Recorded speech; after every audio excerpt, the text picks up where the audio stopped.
जय श्री राम मेरे प्यारे मित्रों, आप सब कैसे हैं। आशा करती हूँ कि आप सब बहुत स्वस्थ हैं। बहुत बहुत स्वागत है आपका मेरे YouTube चैनल पर। बहुत बहुत धन्यवाद कि आप मुझसे जुड़ रहे हैं, वीडियोस देख रहे हैं। एक और बहुत सुंदर छोटी सी बोध कथा आप सबके लिए।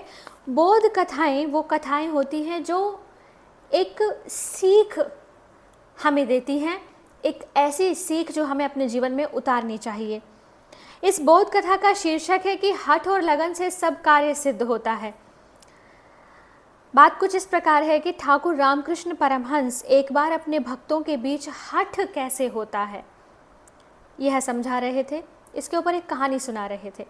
किसी देश में एक बार वर्षा कम हुई। किसान नाल काट काट कर दूर से पानी लाते थे। एक किसान बड़ा हठी था।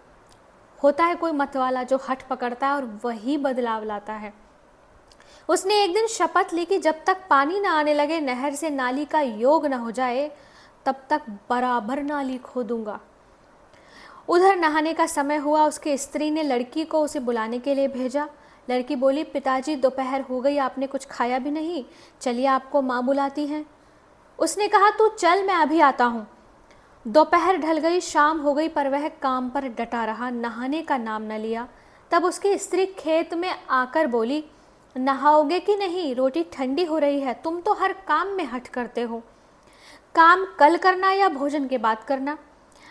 गालियां देता हुआ कुदाल उठाकर किसान स्त्री को मारने दौड़ा। बोला, तेरी बुद्धि मारी गई है क्या? देखती नहीं कि पानी नहीं बरसता, खेती का सब काम पड़ा है, अब की बार बच्चे क्या खाएंगे, सबको भूखा मरना होगा। हमने यही ठान लिया है कि खेत में पहले पानी लाएंगे, उसके बाद खाने और नहाने की बात होगी। मामला टेढ़ा देखकर उसकी स्त्री वहाँ से लौट गई। किसान ने दिन भर रात तक जी तोड़ मेहनत की और नहर के साथ नाली का योग कर दिया।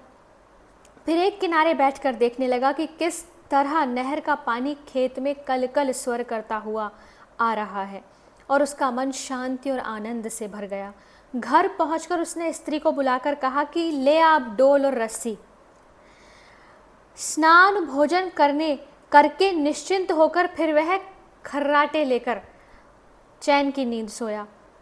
जिद यह है, यह जिद का उदाहरण है और तीव्र वैराग्य की उपमा है कि वैराग्य किससे? उन सुविधाओं से जो अभी क्षणिक रूप से उसके सामने थी। भोजन, नहाना, आराम नहीं। वहीं आगे लिखा है कि खेत में पानी लाने के लिए एक और किसान गया था। उसकी स्त्री जब गई और बोली, धूप बहुत हो गई है, चलो अब इतना काम नहीं करते, तब वह चुपचाप कुदाल एक और रख बोला, अच्छा तू कहती है तो चलो। सब हंसते हैं सुनकर। वह किसान खेत में पानी न ला सका। यह मंद वैराग्य की उपमा है। तो इस बोध कथा की सीख यही है कि जिद, लगन और निरंतरता से कोई भी कठिन कार्य पूरा किया जा सकता है।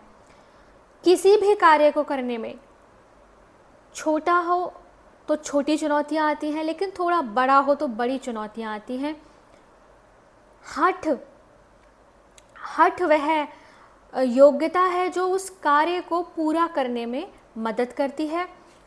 और जब आप किसी काम को पूरा करते हैं चुनौतियों को पार करने के बाद, तो आपकी संकल्प शक्ति गाढ़ी होती है, गहरी होती है। वही संकल्प शक्ति अब आपको बड़े संकल्प लेने के लिए अग्रसर करती है।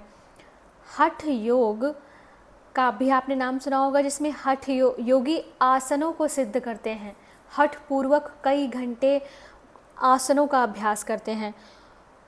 तो एक छोटी लेकिन बहुत सुंदर कथा आपके लिए। आशा करती हूँ कि आपको अच्छी लगी होगी।